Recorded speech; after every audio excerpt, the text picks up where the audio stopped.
อดภูเพียงฟ้าบ่แม่นแต่บรรยากาศคล้ายๆกับภูเพียงฟ้าอ้ายนกแก้ว2 ตัวนกแก้วหัวแดงอันนี้อยู่จอมภูเลยแนมลงจากภูแม่นทะเลตะเวนกำลังค่อยๆโอ้กำลังสุดยอดบรรยากาศมีฝรั่ง2-3 ตัว2-3 คนนั่งอยู่นี่แม่งอันนี้โอ้ขี่วาวยังไงขี่ว่าวเนาะคักเลยนี่ขึ้นขี่นี่เนาะขนาดบรรยากาศดีเนี่ยออก Facebook คนนั่งสูวิวแบบว่าไปลงพะบางเลยแต่ว่ามันจะงามกว่า เฮ้ยสาวเมยถ่ากันนะดูเห็นว่าก็ได้เห็นทะเลก็ได้โอ้อยู่ลุมมีเฮือนคนแคมทะเล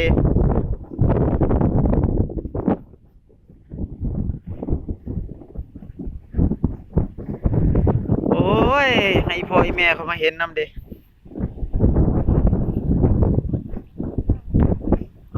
ขึ้นเขาเบิ่งอยู่พี่คือขึ้นน้อยๆแต่ลงลุ่มมาขึ้นท่วมหัวเลยเนี่ยมีคนลิ้นเลย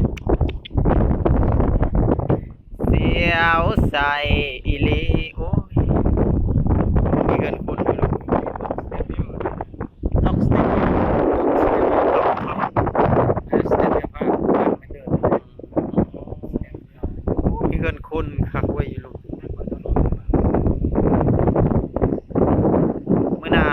ส่วนน้องไปลองตึกปลาอยู่ลูกน้ำเป็นสีเขียวมีทางหลุดมีเงินคนมันก็สุดยอดจะลงแข่งกันแล้วเปียกสวรรค์แม่ร้องเพลงตัวเองแม่ไอ้กับพี่สำนี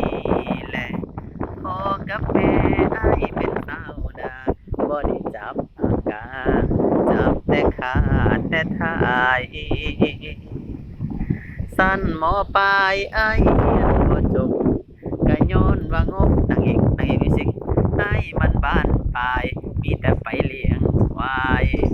เอ้ยเปิดดนตรีใช่ไหมเอาไปละ